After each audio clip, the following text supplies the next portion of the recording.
дэлхийгээр нэг тархан суусан элэг нэгт монголчуудаа шинжлэх ухааны тань мэдхүйг их хэлээрээ өгөхээр хасчлуу миний бие Монгол улсын Улаанбаатар хотоос сайн сайхныг хүсэн мэдчилж байна. За мэдээ уншнаа. Алибабагийн ухаалаг нүдний шилний тухай. Өнгөрсөн пүрэв гарагт буюу 2025 оны 11-р сарын 27-нд Alibaba компани Quark AI Glasses гэдэг нэртэй ухаалаг нүдний шилээ танилцуулсан. За өмсдөг төхөөрөмжийн энэ зах зээлд хөл тавьж байна гэсэн үг. Xiaomi, Baidu энтергийн хятад компаниуд бол бас юм классуудыг ухаалаг шилнүүдийг нүдний шилнүүдийг бол гаргасан байдаг. Дээрээс нь бидний мэддгээр бол Meta тэргүүтэй компаниуд бол маш олон компаниуд ер нь энэ ухаалаг нүдний шилний зах зээлд аль хэдийн орчихсон гэж байж байгаа. За гэхдээ бусад энэ өмнө байсан энэ нүдний шилнүүдээс ухаалаг нүдний шилнүүдээс энэ Alibaba-гийн Quark AI Glass нь юугаараа ялгаатай юм бэ гэвэл бусдыг болохоор яг ингэж байгаа том эвгүй юм ийм лакс загвартай хийцтэй байдаг. Alibaba-гийн хол тест зүгээр л ердийн нүдний шилэг шишиг зүгээр нэг хүн юм харааны шил зүвцсэн юм шиг л харагдан гээд өөрсдөө гол тэгж дүгнээд байгаа. Миний хувьд бол нэг тийм айхтар бусад нэг шилнүүдээс ялгараад байх юм бол санагдаагүй. Гэхдээ энэ дэр миний яг онцлох хамгийн гоё зүйл нь болохоор энэ Qwen AI гэдэг зүйлийг ашигласан энэ явдал багтах. За энэ талаар ингээд удахгүй ярина. За энэ шил болохоор юу хийж чаддаг вэ гэхээр маш сонирхолтой юмнуудыг хийж чадна. За өөр хэлээр ярьж байгаа хүнийг хүний үгийг нь шууд тэр хүнийхэн доотлолт ингээд сабтайтл шиг киноны сабтайтл шиг ингээд өөрийн чинь хэл рүүгээ орчуулж өгöd. Нэгэсэндээ ингээд урд чинь жигнэсээ зогсоод ингээд гадаадаар ярьж байгаа хүний доотлол ингээд титр гарч ирээд тийм гэсэн үг. За тэнгуүтээ дэлгүүрт алхаж явах чи нэг бараа мараал ингээд харна штэ. Тэгээд харсан барааны чинь нэр үн тэгээ онцлог шинж чанарыг нь тайлбарлаж өгöd байх юм. Тэгэхээр шопинг хийхд бол их зүгээр гэсэн үг. Наа чинь бол энэ дэлгүүр жоохон үнэтэй байна. Alibaba дээр л ийм л өгдөг гэдэг ч юм уу те. Зах зээлийн үнээсээ их байна бага байна гэдгийг ингээд хэлээд өгдөг. Иймэрхүү давуу талтай юм байна. За тэгээ дээрэс нь Taobao, Alipay зэрэг нь Alibaba-гийн экосистемтэй шууд холбогдчихдаг. За тэгэхээр яаж болох вэ гэхээр онлайн худалдаа авалт хийгээд альсгүй тэрнийгээ бүр төлбөр тооцоог хийх тэр гэсэн бүх зүйлүүдийг зөвхөн дуу хоолоогоор эсвэл ингээ харцаараа хийх боломжтой гэдэг. За тэгэхээр ерөөсөө энэ ярих шаардлагагүй, гараа оролцуулах шаардлагагүй ингээд нүднийхээ харцаар бүх юмыг өдөртдөг нэг иймэрхүүл юм байх шиг байна. За Alibaba-гийн өөрсдийн хөгжүүлсэн том хэлний загвар гэж хэлдэг энэ Qwen AI гэдэг. Энэ нүдний шилтээр болохоор ингээ ашигласан. За энэ нүдний шилийг болохоор ерөөсөө ингэнэ гэж байгаа. Гар утснаас нь илүү ухаалаг болгоно гэж. За бид нар ч ингээд нүдний шилт за тэгээ гар утсан гэж байж байгаа. Ихэнхдээ ингээд бид нар өмсдөг зүүдэг wearables гэж яриад байдаг тийм. Энэ ухаалаг төхөөрөмжүүд чинь бүгдээрээ ингээд утсаасаа бол нэг тийм ухаантай байна гэж байхгүй. Гэтэл энэ нүдний шилт нь болохоор энэ хиймэл оюухантай ослоор гар утсаас хамаагүй ухаантай болно гэж. Бид нар ерөөсөө энэ нүдний шилийг аваад зүүцсэн байхад бол тэр гар утсаар дахиж оролдох шаардлага байхгүй. Ерөөсөө бүх юм чинь л хиймэл оюухан хийгээд өчнө гэж өөртөө ярьж байгаа байхгүй. За энэ Qwen мультимодал гэж ингэж загвар байдаг. За Qwen мультимодалд нь яадаг вэ гэхээр зүгээр нэг бид нар чинь текстээр чаталдаг юм уу тийм хиймэл оюуханууд ихтэй хэлээдэг бол мультимодал нь зураг дүрс текст аудио бүгдээр нэгэн зэрэг боловсруулж чаддаг. Тэгээ хариултаа бас зураг дүрс текст аудиогоор нэгэн зэрэг өгч чаддаг. Ийм моделийг бол мультимодал гэдэг. Тэгэхээр энэ нүдний шилний ерөөсөө хэрэглэг бүр өмнө хаанч байгаагүйгээр гаргаад ирнэ. Нэгсэндээ өөрөө чинь харж байгаа юм харна. Бүх л юмнуудыг. За инженеэр хэлий гэд инженеэр хэлэх юм бол нэг тантай байн хамт явна. Ингээд зүүцэн байгаа юм чинь.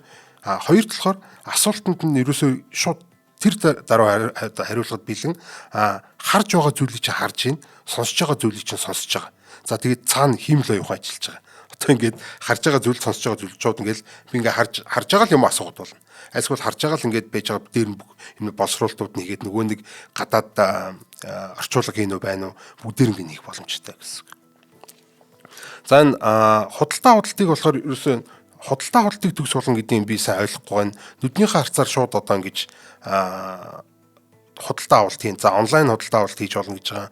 Бүр ингээ гадуур төлбөр тооцоо хийхэд хүртэл ингээд ашиглаж болно. Энэ Alipay гэдэг зүйл холбогдсон тохиолдолд ерөөсөө бүгдээр ингээд хийж болно гэдэг. За нэг иймэрхүү нүдний шил гарч ирсэн байна. Миний хувьд бол Qwen гэдэг зүйл орж ирснээр л бид нар нэгэн зэрэг нь мультимодал болох боломжтой болчихж байна шүү дээ.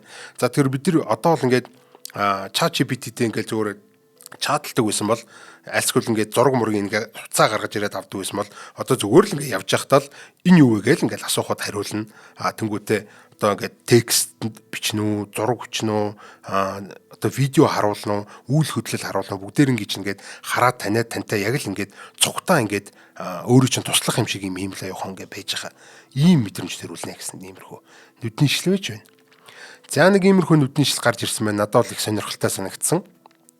За энэний дараа танилцуулах ер нь бүх мэдээллүүд бол дандаа эрүүл мэндтэй холбоотой, эрүүл мэндийн салбарын тухай ийм мэдээлэлүүд байгаа. 3 мэдээлэл байгаа.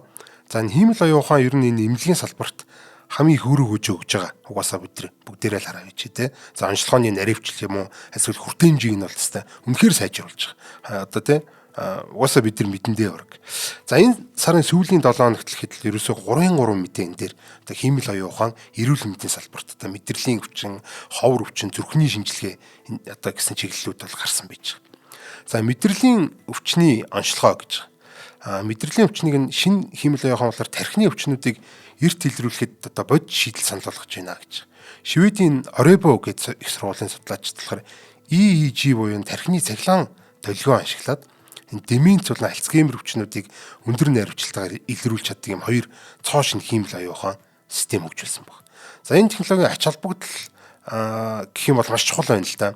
За учир нь гэвэл деменц өвчин болохоор ингээд эрт илрүүлэх тусмал эмчилгээ сайжирдаг. Тэгэхээр бид нар энэ деменц гэдэг өвчнийг эрт илрүүлэхийн тулд энэ хүртээмжийг нь одоо энэ таних байдлыг нь чанарыг сайжруулах хэрэгтэй гэсэн. Тэгэхээр энэ шинэ бүтээгдэхүүн бол ерөөсөө энд шууд тусал. За 2A системийн гол ялгаа нь болохоор энэ хоорондоо нэгэн TCN дээр нөхөн LSTM одоо хослсон хиймэл оюун ухаан гэж. За энэ болохоор энэ EEG өгдлийн чинь цаг хугацааны хэлбэрийг судалж хагаад энэ өвчтөй бол эрүүл хүнийг 80%-аас дээш наривчлалтай ялгаж чаддаг. За энэ бол деменц юутай байна? Деменцтэй тий. Деменцтэй энэ л үгүй байна гэдгийг шууд 80%-аас дээш наривчлалтай ялгаж чадна. За тэгээ энгийн MRI эсвэл одоо мэдрэлийн үнэлгийн илүү хурдан бас хямдхан гэдгээр одоо онцлогоо хийхэд бол боломжийг өрдүүлж байгаа гэж. За нэг иймэрхүү LSTM гэж нэлийн эртний загвар шүү дээ. Ер нь бол тий.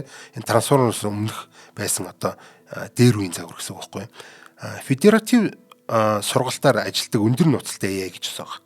За энэ ядан гэхээр өгдлийг төв серверт илгээхгүйгээр эмнэлгүүд нь өөрөө өөрсдийнхөө хиймэл оюун ухааны загвараараа ингээд сурах боломжтой ийм хиймэл оюун ухааны загвар.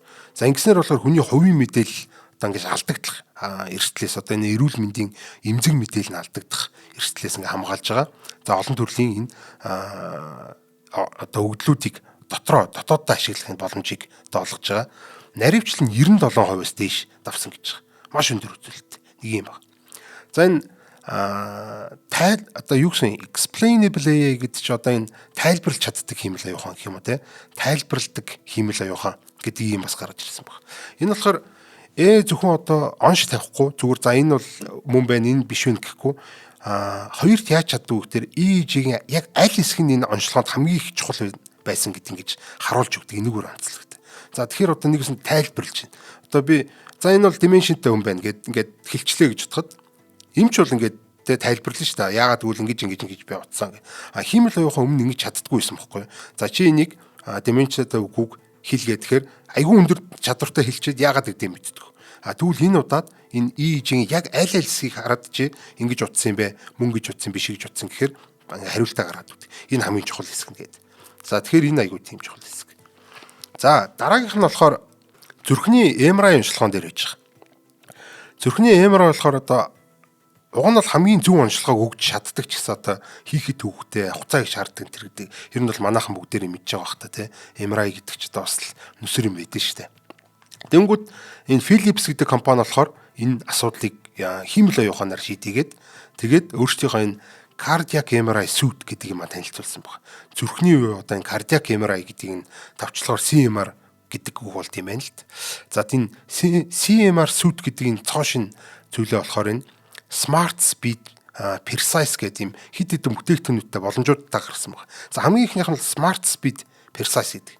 Зүрхний MRI-г 3 дахин хурдан 80%-аар чанартай гаргана гэж байна. За хиймэл оюун ухаан ашиглаад зүрхний MRI-г 3 дахин хурдан 80%-аар чанартай болгож байгаа. Smart Heart Automation технологи гэж байгаа. MRI одоо аппаратыг нь зүрхний шинжилгээнд одоо тохируулах явц нь өмнө 5-аас 10 минут болдог байсан бол одоо AI ашиглан 30 секунд дотор дуусгадаг боллоо гэж байгаа. Ийм уртаа. За sign free breathing гэж байгаа. Амьсгалаа төгжих чадваргүй өвчтөн настай ч юм уу хүнд өвчтэй ч юм уу хүүхэд ч юм уу те амьсгалын замын өвчтэй энэ төр хүмүүс бол өндөр чанартай MRI-г авах боломжгүй байсан юм байна л. За тэрийг нь болохоор ингээ авдаг болгож байгаа. За энэ single beat acquisition гэж зүрхний хэм алдагдaltaй аритм гэдэг өвчин байдаг шүү дээ. За тийм хүмүүст болохоор нэг цохилтоос шууд зургийг авдаг ийм бас ингээ боломжуудыг гаргаж ирсэн байна. За энэ автомат хөдөлгөөн засварлах гэж байгаа. Зүрх болон амьсгалын хөдөлгөөнөөс шалтгаалсан зургийн бүдэрлийг AI нэгээд эргүүлээд засаад тодруулаад өгдөг. За ийм олон боломжуудтай энэ бүгдээрингийн Philips-ийн гели ашигладаг гэж байгаа тийм. Гели гэж нэг маш хүйтэн байдаг шингэн байдаг гэж үзсэн шүү дээ. Тэр үрд хөргөлтөөл хийх юм шиг оны MRI. Гэтэл энэ Philips-ийн болохоор гели ашигладаг. Тийм шинэ Blue Seal гэдэг MRI системтэй энэ саяны хиймэл оюуныг хослуулах юм бол ерөөсөө өндөр түвшний онолгойг жижиг имлүүд хийх боломжтой болж байна гэж. За тэгэхээр энэ эмнэлгийн хүртээмжийг, энэ онцлогооны хүртээмжийг маш сайжруулж байна. За нэг иймэрхүү гайхалтай бас шинэ бүтээгдэхүүн гэж гарч ирсэн байна. За гурав танилцуулах нэг эрүүл мэндийн бүтээгдэхүүн бол энэ бүтээгдэхүүнг нь судалгаа болоор ховор өвчний генетикийн түвшнийг эрт илрүүлдэг нь арга байдаг. Хиймэл оюуныг ашиглаад. Ховор генетикийн өвчин гэхээр генетик удаан дамждаг энэ генетикээр нь яваад удаан дамждаг хүмүүсийг бид нар генетикээр нь орчилж онцлох боломжтой гэсэн үг шүү дээ. За тэгэхээр энийг хэрхэн онцлох вэ гэдэг энэ эмнэлгийн хамгийн төвөгтэй салбарууд тэнэг гэж явдаг. За энэ өвчний шалтгаан болохоор олон мянган гений жижиг өөрчлөлтүүдэнд нуугдж идэг болохоор энэ уламжлалт арга нь болохоор хуцаа зардал их шаарддаг болохоор энэ аргыг ашигладаг юм байна л д. Энэ Harvard Medical School болон хамтрагч байгууллагууд нь боловсруулсан POP Eve гэх юм уу те POP Eve гэдэг шинэ AI загвар гэж байгаа. За POP Eve гэдэг загвар нь болохоор энэ саяны асуудлыг шийдэх зорилготой. Генетикийн түвшинд нь өвчнийг хэрхэн илрүүлэх вэ гэдэг. Удамшлын өвчнийг гэсэн үг шүү дээ. За POP Eve юу хийж чаддаг вэ гэхээр за энэ хүмүүрийн генетикийн мэдээлэх вариант бүрийг жижигхэн мутац зүрийг нь өвчин үүсэх магадлалаар нь оноо өгнө. Бүгд мутац болгон гэдэг чи тэр генетикүүдийн хоорондох өөр зүйл болгоныг нь л ингээл за энэ өвчин үүсэх үгүй юу гэдгээр нь оноо өгд юм байна л д. За тэгээд өвчин үүсэх магадлалтай хөлбөрүүдийг онцлон шүүгээд эмч болон генетикч нарт шууд мэдээлдэг.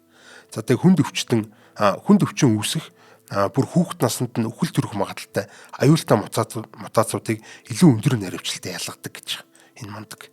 За бодит нээлт гэдэг талаар нэрээ. Судалгааны POP Eve гэдэг энэ төсөл нь болохоор өмнө болохоор мэдэгдээгүй 100 гаруй шинэ өвчин үүсгэж мутацийг илрүүлсэн. За хичнээн үр дүнтэй нь бол эндээс тооцогдож харагдаж байгаа хаа. Жинхэнэ нээлт юм байна гэдэг. За энэ технологи болохоор энэ ховор өвчний онцлогыг саяны дээдлийн генетикийн өвчний онцлогыг хурдан, хямд, илүү найдвартай, эмчилгээний шин байн мөших боломжтой болгож өгч байгаараа илүү онцлог юм байна гэж. За нэг иймэрхүү зүйлүүд гарч ирсэн байна. Ямар ч сан бидний хэрэглээнд бол хиймэл аюухан бүр өмсөж зүүдэг болоод эхэллээ те. Өмнө бол ингээд бас яг ингээд ярьж марих юм уу нэг зүгээр ерөнхийдөө ярихын тулд эн чинь нэг юм ингэр мэнгэр дээр нь зүгээд энэ төр байсан бол одоо бол ингээд шууд харж байгаа юм хараад сонсож байгаа юм сонсоод ингээд миний харсан зүйлийг хараад байгаа шүү дээ. Иймэрхүү чадвартай нүдний шил болон хиймэл аюуханаар дамжуулаад маш олон өвчнүүдийг хурдан, хямдхан, хүртээмжтэйгээр ингэж илрүүлэх боломжтой болсон байна гэдгийг мэдээллүүдийг тулглаа.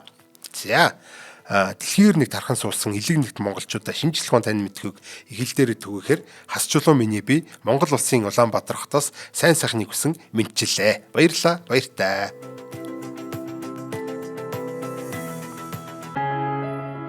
Нэвтрүүлгийг хүлээн авсан Нарны аймгийн монголчуудаа баярлалаа.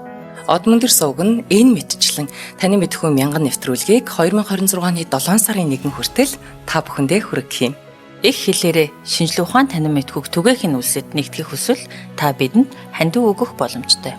Жилдээ ганцхан удаа 100,000 төгрөгөөр биднийг дэмжснээр шинжлэх ухааны танин мэдхүйг түгээх энэ үйл хэрэг амжилттай үргэлжлэх юм. Одмондөр нэр дээрх Худал агшлын банкны дансгаа 4191 тэгдүрв 518. Та 100,000 төгрөгөөр шилжүүлэхдээ гүйлгээний утга дээр нь өөрийн нэр болон утасны дугаараа заавал бичээрэй. 100,000 төгрөг хандалснаар Одмондөр сувгийн алтан гишүүн болох юм а. Шинжлэх ухаан, танин мэдхгүй Монголд ялах болтугай.